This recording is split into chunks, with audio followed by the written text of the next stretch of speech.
자, 오늘 방송을 과연 잘할 수 있을까? 이미 앞서서 하루 종일 꼼찰총장을 보시지 않았습니까? 아, 진정한 꼼찰총장을 보시다가 이 유사품 꼼찰총장을 과연 넉넉하게 보실 수 있을지 의문입니다. 그리고 오늘 그 윤석열 대검에 대한 국정감사가 있었던 날입니다. 그래서 오늘 특별히 꼼찰총장은 매우 많은 분들의 이목을 끌지 않을까 생각이 드는데 지금도 아직도 하나요? 네, 8시 반부터 새로 시작했어요. 아, 자정 무렵까지 할 것 같아요. 자정 무렵까지? 네. 알겠습니다. 이거 다시 보시는 분들이 많겠네. 네. 네. 우리는 그러면 이미 12시까지 다 본 것처럼 이렇게 해야 되는 것입니다. 뭐 뻔하잖아요. 네. 그렇지 않습니까? 예, 예. 자, 오늘도 역시 꼼찰총장 시작하겠습니다. 나오신 분들 한 분 한 분 소개하겠습니다. 우리 서도희 변호사님 안녕하세요. 어서 오십시오. 아이고 감사합니다. 자, 그리고 신유진 변호사님 어서 오십시오. 안녕하세요. 감사합니다. 자, 그리고 장용진 사회부장님 어서 오십시오. 안녕하십니까. 예, 그리고 김태형 기자님. 안녕하십니까. 감사합니다. 자, 그리고 한 분 또 모셨어요. 오늘 이 사리 사욕을 위해서 나오셨어요. 박지훈입니다. 안녕하세요. 안녕하십니까. OBS의 프로그램이 있습니다. 네. 박지훈의 사리 사욕이라고. 뭐였죠? 잠깐만 나왔잖아 신 변호사님. 막점 막후. 예, 막점 같이 막후. 나왔었는데. 아, 죄송합니다. 예. 좀 전에 이제 라이브에 제가 나갔었는데 브리핑에 한 명도 안 늘었더라고요. 아, 늘었어? 했다는 사람이 뭐 그 사이에 빠졌겠지, 그만큼. 지금 25,500명이거든요. 네. 좀 지금 좀 해주십시오. 알겠습니다. 네. 여러분, OBS 막전 막후 구독 좀 늘려주시기 바라겠습니다. 아유, 감사합니다. 예, 출연료 대신 나온 거예요. 네. 유튜브? 돈 안 받습니다 저는. 유튜브? 예. 유튜브로. 네. 예. 오늘 박지훈 변호사님이 그 사리 사욕을 위해서 나오셨습니다.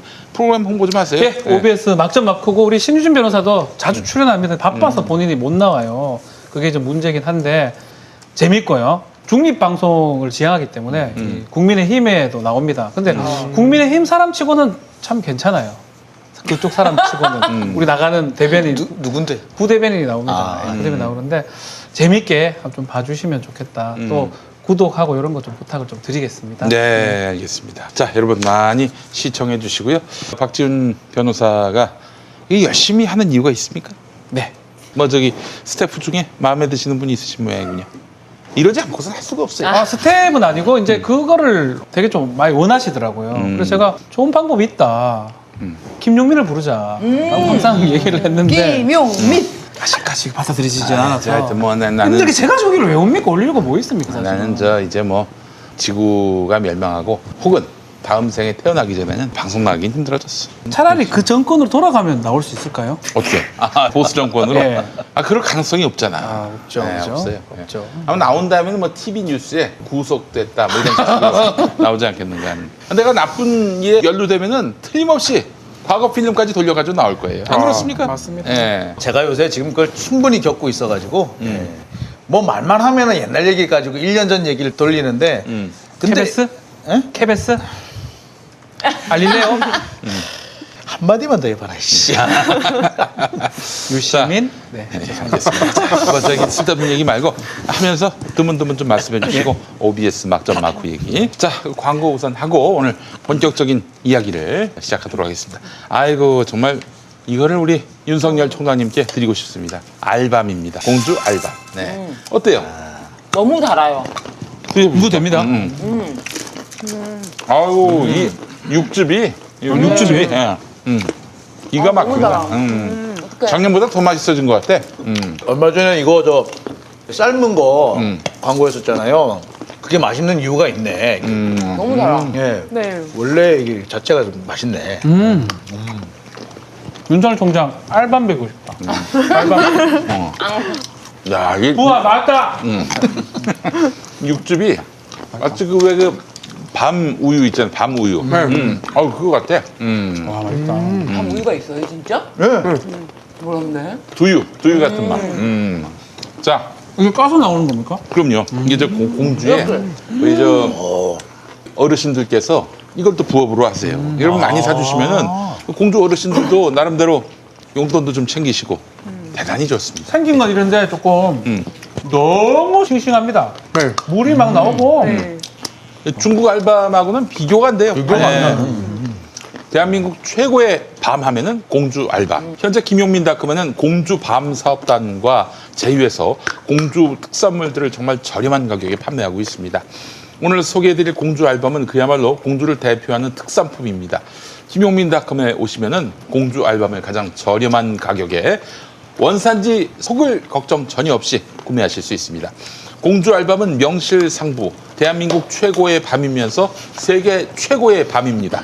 공주 알밤은 특허청 지리적 표시 단체 표장에 등록된 명품 특산물이기도 합니다. 그래서 어디 공주 아닌 다른 데서 공주 알밤이다 그러면 바로 이제 위반이에요. 충주 그럼 알밤, 법 위반. 경주 알밤 아닙니다. 네, 공주 알밤이에요. 네, 그렇습니다. 공주 정한밤은 한 EU FTA를 통해서 유럽에서도 그 브랜드를 보호받고 있어요. 예컨대 유럽에서 중국산 밤을 공주 정한밤이라고 속여서 팔면은 꿀밤을 받습니다.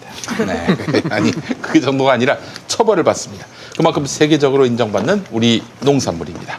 공주밤이 유명한 건 다 알지만 실제로 공주밤을 믿고 구입하기란 쉽지 않습니다. 원산지가 다른 밤을 적당히 섞어서 파는 그런 정말 나쁜 사람들이 많기 때문입니다. 하지만 김용민닷컴은 공주시 산림조합과 직접 계약을 맺어서 공주시 산림조합에서 직배송하는 100% 공주밤만을 판매합니다. 직접 받아보시면은 공주밤이 왜 유명한지 경험하실 수 있습니다. 이거 하루에 밤 3톨만 먹으면은 보약이 필요 없다. 이런 말이 있을 정도예요.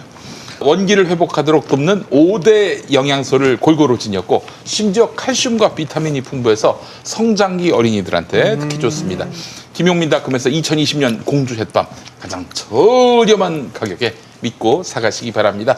일반 햇밤 2kg 14,500원 그리고 4kg은 26,500원. 네. 오, 왜 이래. 일반 햇밤은 특 2kg 18,500원, 4kg 34,500원.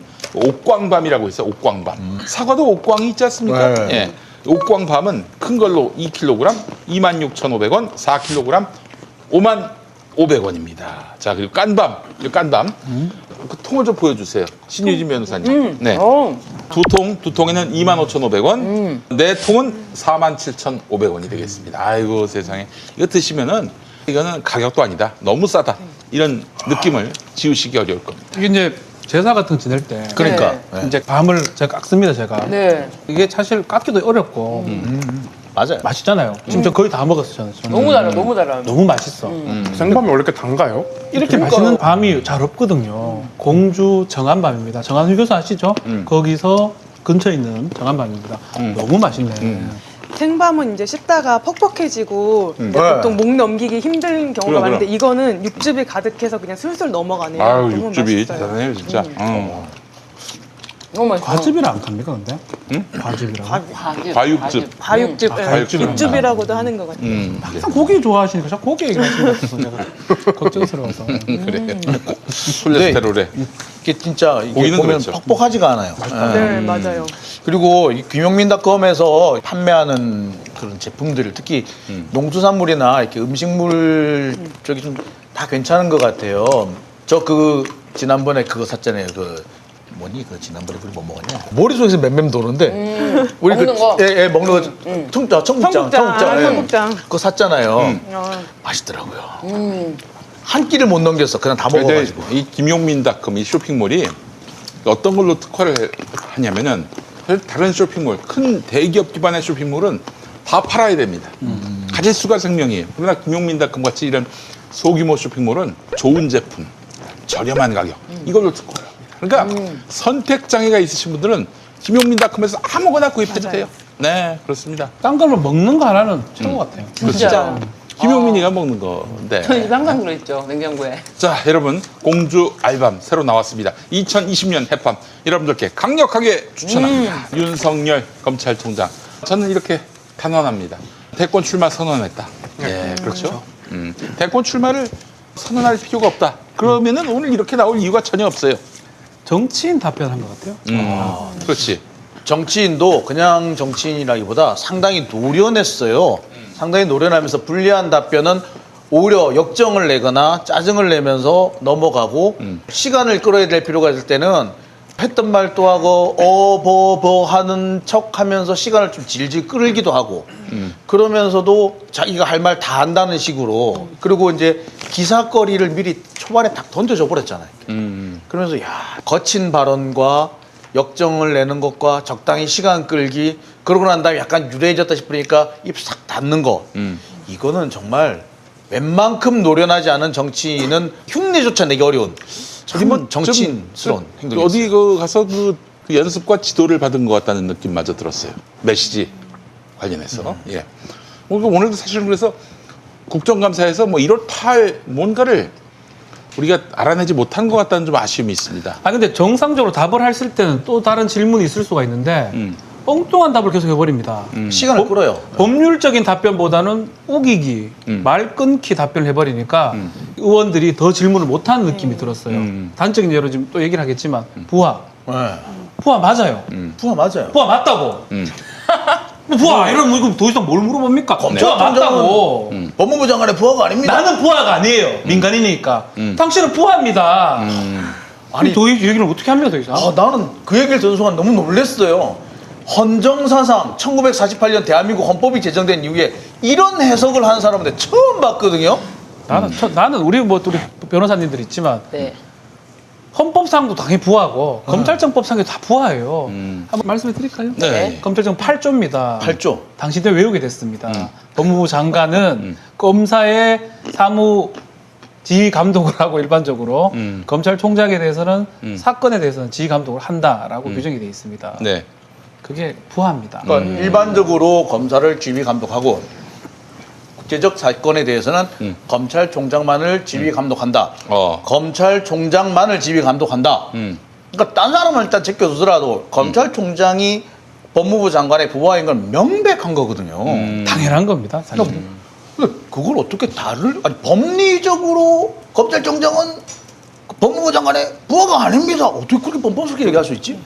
어떤 정치적인 언어를 사용했다고 저는 생각이 들었거든요. 왜냐하면 그동안 이제 추미애 장관의 어떤 수사 지휘에 대해서 그게 무리하다라는 그런 여론도 있잖아요. 그 점을 의식한 것이 아닌가 생각이 드는데 박준 변호사님께서 말씀해 주신 것처럼 검찰청법 8조에 따르면 검찰의 최고 책임자가 법무부 장관이고 법무부 장관은 검찰총장을 지휘 감독하는 그런 지위에 있고 그다음에 검사징계법에도 보면 징계 대상자가 검사일 경우에는 검찰총장이 징계위원회 소집을 요청하지만 검찰총장이 징계 대상자일 때는 법무부 장관이 징계위원회를 요청하는 그런 규정처럼 그 상하 관계를 규정하는 그런 법률 조항들이 곳곳에 있어서 말씀해 주신 대로 치자면 부하가 맞는데 그 용어는 굉장히 좀 정치적인 언어가 아니었나 이런 생각은 그러니까 듭니다. 부하라고 해서 또 다른 질문이 나올까봐 그냥 아니라고 그러고 다른 답변을 한 것 같아요.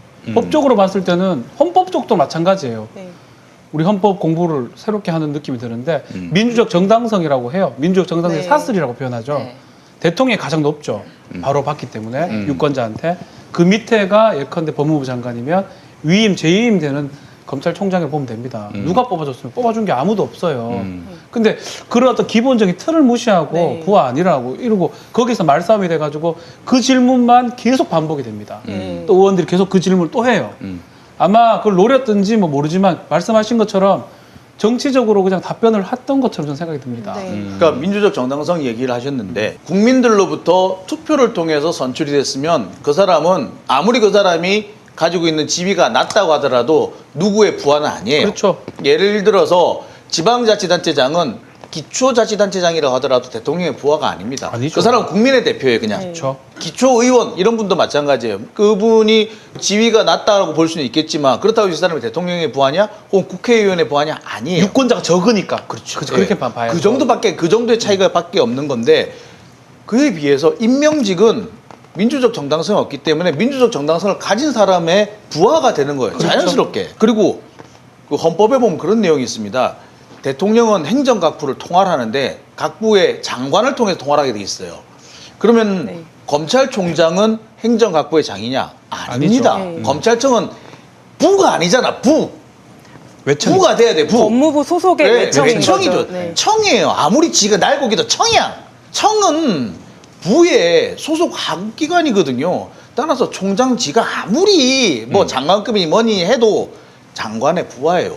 그러니까 사실 제가 의전 서열을 그때 지금 정확하게 기억은 안 나는데 검찰총장 61위예요. 대한민국 의전 서열이 법무부 장관보다 훨씬 낮아요. 그쵸. 그걸 봐서도 그렇고 61이면 뭐 어지간한 사람보다 다 부하야 대부분. 네. 직접 부하는 아니지만 네 위에 60명이나 있다는 거예요. 의전상으로. 나는 이제 사실 이 상황 보면서 문재인 대통령이 왜 윤석열 씨를 검찰총장으로 세웠을까 생각을 했는데 사실 좀 원망이 있었어요. 저런 인간을 검찰총장으로 세워서 1년 내내 저렇게 쿠데타를 하게 내버려두나. 작년 임명 당시 상황을 보면은 문 대통령은 공수처를 하려고 했었어요. 공수처를 하려고 네. 했고 그래서 검찰에 대한 적절한 견제 장치를 두고 그리고 윤석열의 검찰은 윤석열이 잘할 거라고 생각을 했어요.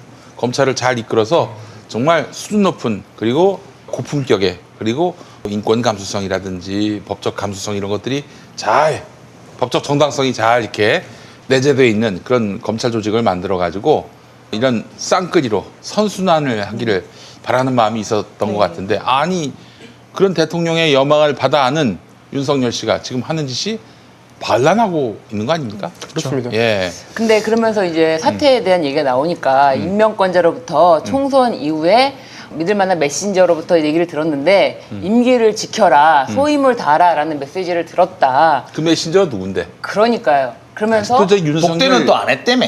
독대는 아, 네, 한 적이 메신저, 없다며. 메신저. 그런데 그 메신저가 눈대. 지금 윤석열 주변에서 알랑방구 끼면서 문재인 대통령 지지하는 사람들 사이에서 굉장히 명망과 존경을 받는 사람이 있어요. 그런 인간이 지금 아마 그 잘못된 사인을 준 걸 거예요. 내가 윤석열 씨한테 얘기하는데 내가 누군지 알 것 같아 그 메신저. 뻥치는 겁니다. 네, 뻥치는 거예요. 제가 보기에는 오늘 윤석열 총장의 발언은요.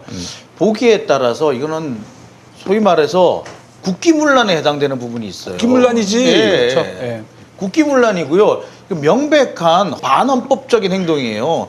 누구 말 못하는 법치주의를 정면으로 배치된 검찰총장이 지멋대로 법을 해석하고 이렇게 하면 이건 법치주의를 정면으로 위반한 행동이거든요. 이거는 징계에 처한다고 해도 할 말이 없는 얘기예요. 감히 어디다 대고 내가 법무부 장관의 부하가 있다는 소리를 해. 그리고 임명권자한테 그런 얘기를 들었다 하는 거 봐서는 야 나는 지금 법무부 장관 레벨이 아니야.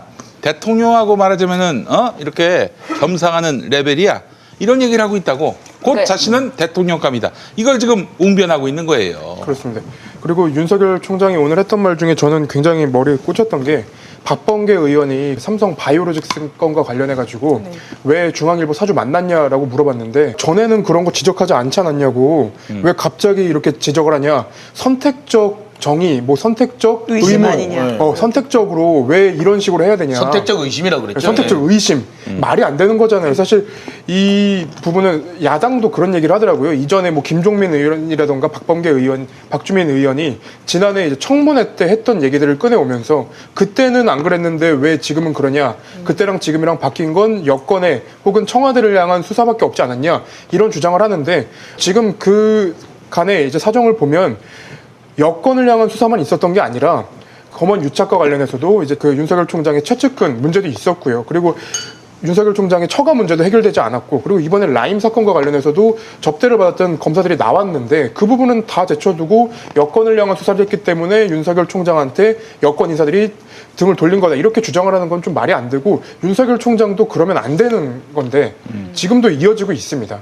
청문회를 보면서 저도 느낀 점이 정말 무소불위의 검찰이라고 불리는 곳에서 제왕적 검찰총장을 하고 있구나 이런 생각이 들었던 게 그 라임 사건에서 보면 보고 라인 그러니까 원래는 반부패 부장을 통해서 검찰총장과 또 법무부 장관에게 동시에 보고되는 그 검사 접대나 야당 정치인 사건 같은 경우에 검찰보고 사무규칙에 따르면은 판검사 범죄나 고위직 공무원, 사급 이상 고위직 공무원 범죄 같은 경우에는 검찰총장과 법무부 장관에게 동시에 보고를 하게 되어 있는데 지금 그리고 이제 내부 규정인 부패범죄 수사 절차 등에 관한 지침에 따르면 반부패 부장을 통해서 이제 보고를 하게 됐는데 이번에 그 절차를 어겼다는 게 완전히 드러난 거잖아요. 직보를 했다는 게. 근데 그 규정 자체를 검찰총장의 자신에게만 너무 유리하게 해석을 하고 있다는 게 네. 그거는 밑에서 보고할 때 지키라는 것이지 내 입장에서는 얼마든지 받을 수 있다. 그 보고를 그러면서 아무 문제가 없는 것처럼 얘기하는 걸 보고 저는 깜짝 놀랐어요. 검찰의 문제가 그 윤석열 총장의 저런 인식에서 있었던 것이구나라는 생각이 들었는데 왜냐하면 이제 대검에서 참모들은 검찰총장을 보좌하는 지위에 있지만 그 검찰총장을 어떻게 보면 감시하는 위치에도 있는 것이거든요. 그럼에도 불구하고 나한테 보고할 때는 그냥 직보해도 된다, 안 거쳐도 된다라고 그렇게 말하는 것에서 저는 좀 그건 아니다 싶었습니다. 이게 검찰 보고 사무 규칙에는 뭐라고 되어 있냐면 각급 검찰청의 장은 상급 검찰청의 장에게 보고하도록 되어 있고요. 상급 검찰청의 장과 보고할 때 동시에 법무부 장관에게도 보고를 하게 돼 있어요. 그렇죠. 그 얘기잖아요. 예. 예. 그러니까 서울중앙지검장은 어디에 보고해야 되느냐면은 서울 고검장한테 보고를 하게 돼 있어요. 원칙적으로. 그걸 거쳐서 이렇게 올라가게 돼 있고 그 보고를 한과 동시에 바로 법무부 장관한테도 보고를 해야 돼요. 네. 그런데 첩보라서 총장한테만 보고하고 장관한테 보고 안 했다. 이거는 말이 안 됩니다. 네. 예? 보고를 하면 같이 해야 돼. 첩보든 뭐든.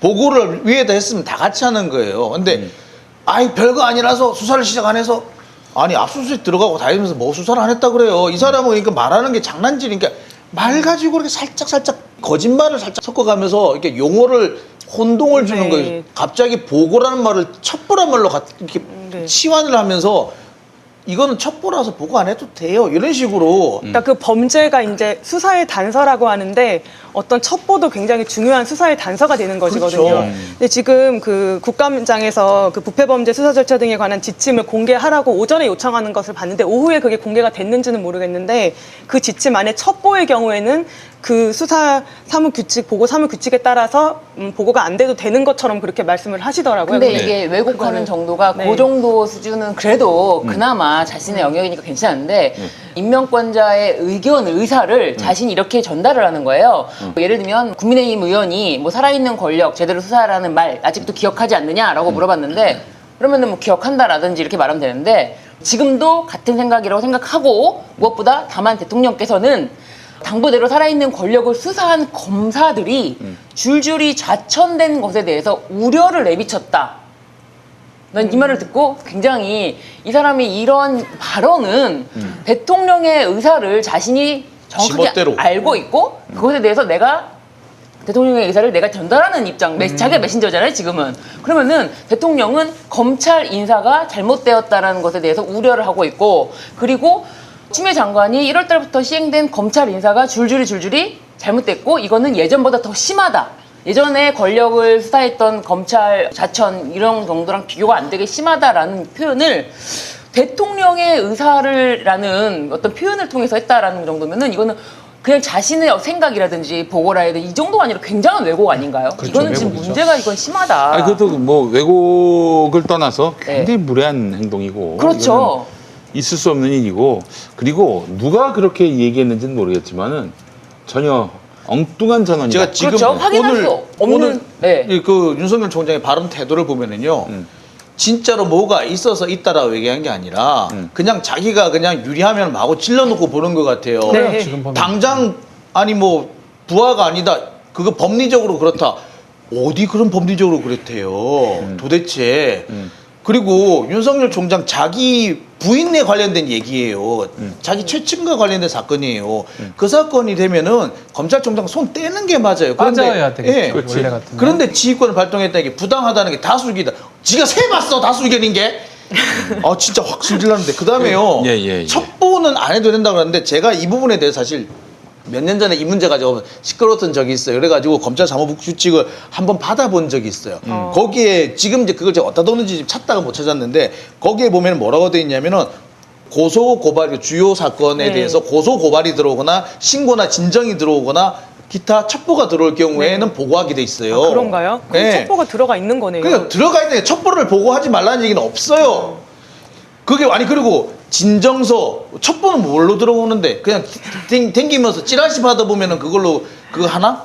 찌라시 갖고는 안 하잖아요. 네, 찌라시 갖고 그렇죠. 보고를 하면 그거는 태연이가 나한테 찌라시가 가져와가지고 선배님 이러고 했으면은 내가 한 대 맞았을 거야. 그쵸. 이런 걸 보고라고 하니? 이러고 하는데 첩보도 꽤 근거가 있어야 첩보라고 올릴 거 그렇죠. 아니에요. 총장한테 그러니까, 올릴 만한 네. 첩보라는 거는 근거가 네, 고소, 고발, 있었다는 신고, 거겠죠. 진정. 네. 이런 게 들어왔기 때문에 그런 거 아니에요. 네. 그다음에 기관들 간에 왔다 갔다 하는 어떤 그 문서 이런 게 있기 때문에 하는 거잖아요. 그런데 그걸 가지고 첩보는 안 해도 된다. 어디다 대고 지금 누구를 속여 먹으려고 그래. 근데 사실은 그냥 솔직히 좀 힘들다 이런 식으로 답변하는 게 오히려 저는 더 맞아 보이는데 자꾸 법률 얘기하면서 규정 얘기하면서 본인한테 아전인수로 지금 해석하는 네, 모양이거든요. 맞아요. 할 말 없으면 규정 들고 말이야. 윽박 지르기도 하고 한숨을 쉬기도 하고 의원 질의에 웃다가, 웃다가 말 끊어버리고.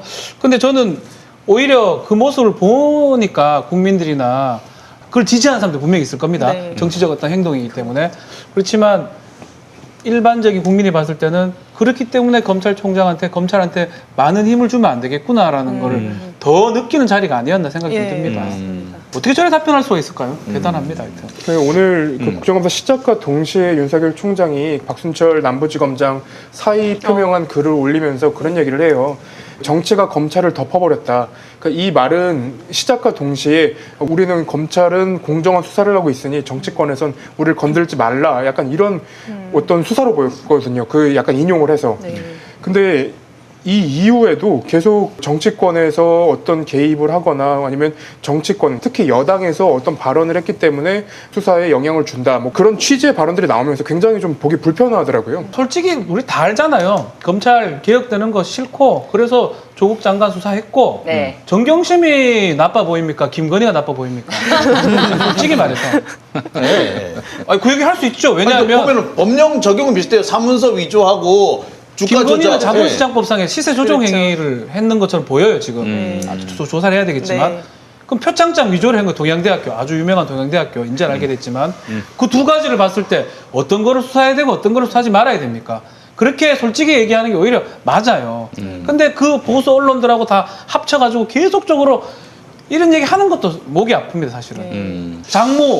장고 주면 매덕 위조해서 300억짜리죠. 350억입니다. 예, 300억짜리. 300억짜리 위조한 게 잘못된 거면 표창장 쪼가리 이거 하나 위조한 게 잘못된 거니까. 아니 그러니까 근데 이제 또 윤석열 총장은 대뜸 가족 사건에 대해서 왜 내한테 물어보냐라는 식으로 아, 자기 일심 동체라고 했잖아요. 아니 나는 그 말 듣는 순간에 반사 이러고 싶더라 진짜. 자 그리고 제가 지금 찾았는데요. 검찰 네. 보고 사무규칙에 보면은 이런 내용이 있습니다.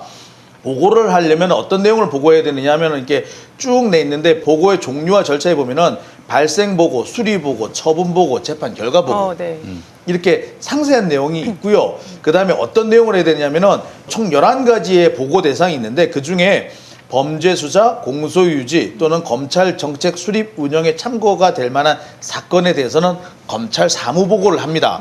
이와 별개로 뭘 하냐면은 정보 보고라는 것도 있어요. 네. 주요한 사건에 대해서는 주요한 건에 대해서는 정보 보고도 하게끔 돼 있어요. 그래서 뭐 사회적 불안 조성할 우려가 있는 경우 정당 사회단체 동향이 사회 질서에 중대한 영향을 미칠 경우 정당 사회단체 해야 되죠. 네. 정부 시책에 중대한 영향을 미칠 만한 범죄 검찰 사무에 참고가 될 만한 경우 이거 엄청 범위가 넓잖아요. 이런 거는 정책 보고라고 해가지고 정보 보고를 올리는데 사건 보고, 동향 보고, 누구누구 신문 보도, 어느 신문 보도 진상 보고, 어느 사건 재판 진행 경과 보고. 자 여기에 첩보가 안 포함됩니까? 나는 안 포함된다고 난 도저히 못 보겠어. 그러네요. 법률 규정상으로도 첩보가 포함되어야 되는. 아니 것을 검찰 사무 보고 규칙인데 검찰총장이 몰랐다고? 아우. 그래서 오늘 어떤 의원님이 말씀하셨는지 제가 기억은 안 나는데 이런 말씀을 하신 분이 있어요. 그 야당 정치인의 비리에 대해서는 반부패 보장을 거치지 않고 직보가 됐기 때문에 그러면 그 사건에 대해서 대검찰청과 법무부에서 그 사실을 알고 있는 사람은 도대체 몇 명이냐? 단 한 명이다. 윤석열 총장. 귀엽다, 그 윤석열 총장이 그거를 어떻게 뭐 뭉개버리면 아무도 모르고 지나갈 수도 있는 그런 내용이었던 거죠. 사실 말장난이에요. 특수검사, 자기 검사 그게 상응이나 이런 게 아니면 자기 최측근의 어떤 그 사람의 비리가 드러나면 본인이 어려워진단 말이에요. 네. 검찰 개혁에 대해서도 그렇죠. 탄력받고 그렇기 때문에 그렇게 한 거잖아요. 근데 네. 규정들 갖고 와서 자기 좋게 지금 해석을 하고 있고 반부패 분야이 모른다 이 말이 됩니까? 네. 반부패 강력 심재철이죠. 네. 지금 검찰국장하고 있는 심재철을 무조건 통해서 됐던 상황인데 그렇죠. 결국은 남부지검장하고 검찰총장만 알고 네. 있고 아무도 모르는 거잖아요. 그랬죠. 넘어가려고 했던 거잖아요. 그러니까 여기 보고 방법도 돼 있어요. 정보 보고는 별지 양식에 의해서 하되 팩스 또는 전산 보고 시스템의 방법으로 보고한다. 다만 긴급하면은 유무선 전화를 통하여 보고해라. 먼저. 자 일단 전화로 해도 되는 거면 빨리빨리 하라는 거예요. 그러니까 보고는요.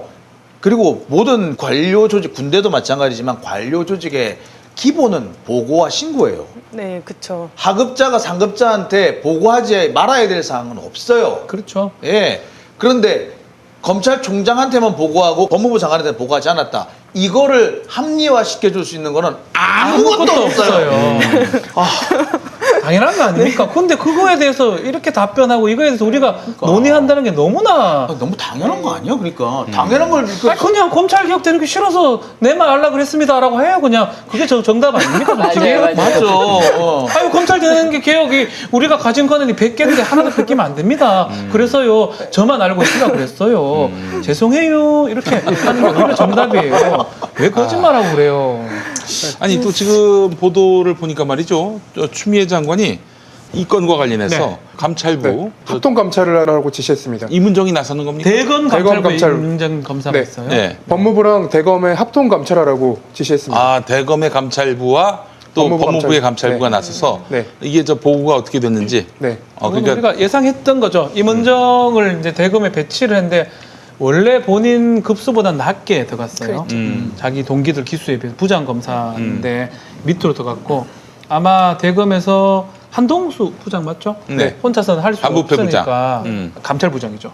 감찰부장. 감찰부장 일을 이제 직접 실무 일을 임은정이 할 것이다 했는데 이번에 이 옥중 문건 했던 네. 거는 법무부 감찰이에요. 네. 네. 근데 법무부 감찰하고 대검의 감찰이라는 건 딴 사람은 별로 볼 거 혹시 더 있을지 모르겠다. 임은정이 해라는 거예요 와서 같이. 네. 저는 그 지시라고 봅니다. 네. 임은정이 하면 많이 달라질 것 같긴 합니다. 네, 저는 오늘 이 윤석열 총장 발언을 보다가 그 김도우 의원이 질의를 할 때가 있었어요. 근데 네. 그 질의 과정에서 윤석열 총장의 좀 심증이 보였는데 야당 의원들이 지금 모든 사건을 거의 정치 쟁점화하려고 했는데 그렇지. 네. 윤석열 총장이 어떤 얘기를 하냐면 야당이랑 언론 때문에 이게 정치 쟁점화되고 있다라는 얘기를 해요. 그러면서 마이크에 살짝 잡혔는데 수사를 하라는 거야? 말하는 거야? 라는 말이 살짝 잡혀요.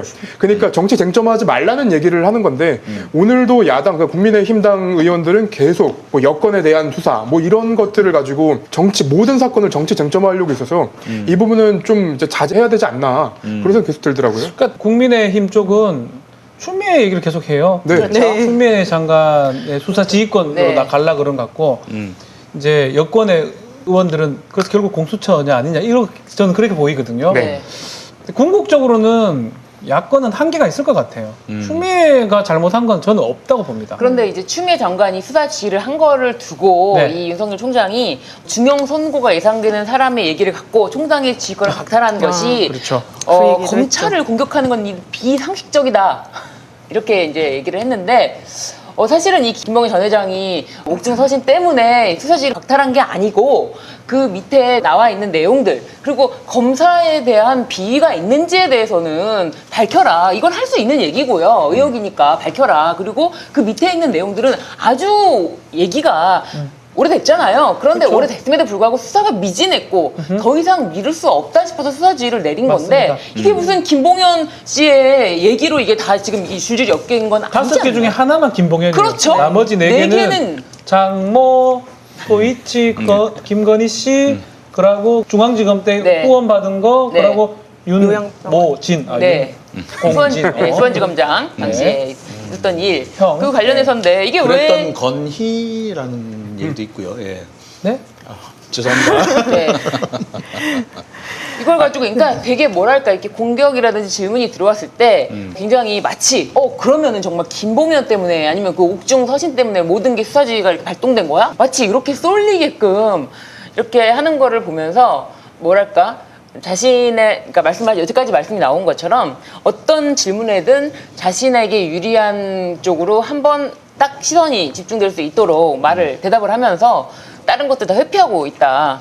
아니 근데 사기꾼이라고 얘기할 거면 저번에 재판에서 5천만 원인지 6천만 원인지 강기정 전 수석한테 줬다고 그랬죠. 했을 때 그 말부터 의심을 했어야지. 그때는 헤드라인으로 땄잖아요. 네, 김봉현 이렇게. 그렇죠. 권력형 게이트다. 네. 근데 그 조선일보 보도만 봐도 그 사건을 좀 알 수 있는데 조선일보 보도가 처음에는 그래서 여권을 전체적으로 수사해야 된다. 예, 권력 그런 게이트다. 증언이 나왔다 하면서 네. 엄청나게 크게 얘기했죠. 그 다음날 조선일보 그래 찔렸나 봐요. 그 다음날은 보도가 없어요. 그 다음날 이제 사기꾼의 말만 믿고 힘 실는 여권 이렇게 가버리는 거예요. 사기꾼의 말만 믿고 보도한 지들은 뭔데? 그러니까 사실 그 건도 지금 김봉현이 문건을 썼기 때문에 강기정 수석이 이 해명에 벗어났어요. 근데 네. 우리가 가정을 했을 때 이 문건이 없다고 생각해 봅시다. 강기정 어떻게 됐겠습니까? 아, 와, 저는 뭐 지금까지 강기정이 계속 국감에서 강기정 얘기를 할 것 그렇죠. 같거든요. 지금 국감에서는 아마 정말. 강기정 수석 얘기가 나왔겠죠. 그랬겠네요. 강기정 수석 얘기를 들어보니까 당시 이제 아들 네. 군대 관련돼서 갔대요. 그러니까 아들 가족들끼리 캠프 애들, 가서. 아들이 저기 전역을 해가지고 고생했다. 우리 캠핑이나 가자. 캠핑하고 천막 치고 있는데 아빠가 지금 나오는 것 같은데 내가 보니까 내가 뉴스가 왜? 나와요. 보니까 난리가 났더라. 난리 난 거예요. 근데 그때도 우리가 좀 느낌이 줬는 것 같다고 생각이 든다. 뭐 이런 식으로 애매하게 답변해요, 김보gen이. 네. 근데 조선일보에서는 단독으로 딱 찍어뿌리고 줬다. 네, 줬다. 이런 식으로.